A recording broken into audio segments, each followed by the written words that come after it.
നിങ്ങൾ ഈ കാണുന്നതാണ് ലോക പ്രശസ്തമായ ദളിത് DNA തിയറി. ദളിതിന്റെ മക്കൾക്ക് ഒന്നും ബുദ്ധി ഉണ്ടാവില്ല എന്നാണ് ആ തിയറി പ്രസ്താവിക്കുന്നത്.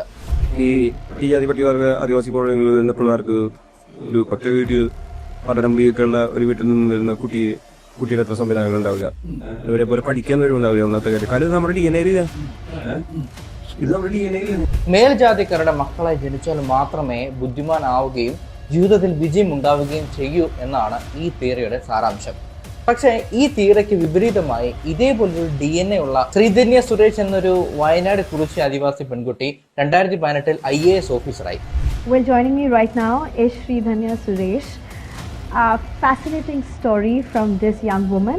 SC/ST OBC കുടുംബത്തിൽ നിന്ന് വന്ന അനേകം ആളുകൾ ഇന്ന് സർക്കാർ ജോലിക്കാരാണ്. അപ്പോൾ അതെങ്ങനെ സാധിക്കും? ഇവിടെ നിന്നാണ് ഈ തിയറി നിർമ്മിച്ച വേടൻ എന്ന ശാസ്ത്രനാമമുള്ള ഹിരൺദാസ് എന്ന ശാസ്ത്രജ്ഞൻ ഉണ്ടാകുന്നത്. പ്രൊഫസർ വേടനെ പറ്റി സംസാരിക്കുന്നതിന് മുൻപ് നിങ്ങൾ എൻ്റെ ചില ചോദ്യങ്ങൾക്ക് ഉത്തരം നൽകണം. ഈ വീഡിയോ കാണുന്ന എത്ര പേർക്ക് നിങ്ങളുടെ ഉറ്റ സുഹൃത്തുക്കളുടെ ജാതി അറിയാം?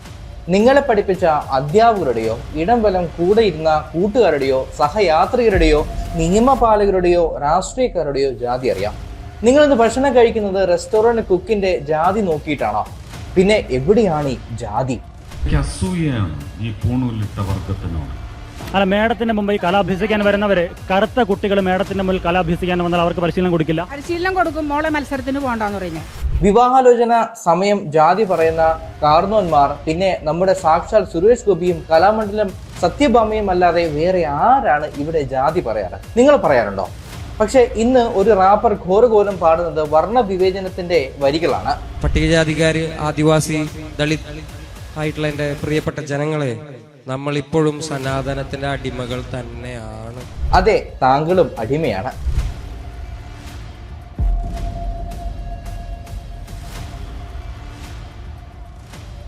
അമ്പലത്തിൽ ചെന്ന് കുമ്പിട്ട് നിൽക്കുന്നത് കത്തനാർ അച്ഛൻ ഒന്നുമല്ലല്ലോ. ജാതി പറയരുത് എന്ന് പറയുന്നതും കിട്ടാനുള്ള സകല സൗഭാഗ്യങ്ങളും ചോദിച്ചു വാങ്ങുന്നതും ഈ താഴ്ന്ന ജാതിക്കാര് എന്ന് സ്വയം പറയുന്നവർ തന്നെയല്ലേ. ഫോർ എക്സാമ്പിൾ, വളരെ പാവപ്പെട്ടവനായ ഒരു ജനറൽ കാറ്റഗറി കുടുംബം, മറുവശത്ത് അത്യാവശ്യം നല്ല സാമ്പത്തിക സ്ഥിതിയുള്ള SC/ST OBC കുടുംബം. സർക്കാർ നിയമം അനുസരിച്ച് പാവപ്പെട്ടവനായ ജനറൽ കാറ്റഗറിയിലെ കുടുംബങ്ങൾക്ക് ഒരു സംവരണവുമില്ല. പക്ഷെ പണമുള്ള സംവരണ യോഗ്യർക്ക് സർക്കാർ ജോലി, സ്റ്റൈപ്പൻഡ് എവിടെയും 8% സംവരണം ഉറപ്പാണ്. നന്നായി പഠിക്കുന്ന കുട്ടികൾ ജനറൽ കാറ്റഗറി ആയതുകൊണ്ട് സംവരണമുള്ള അവരെക്കാളും പഠിക്കാൻ മോശമായ കുട്ടികൾക്ക് അഡ്മിഷൻ, ജോലി തുടങ്ങിയവ ലഭിക്കുന്നു.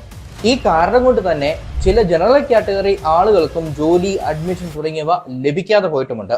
സത്യത്തിൽ സവർണനാണോ അവർണരാണോ ജാതി പറയുന്നത്?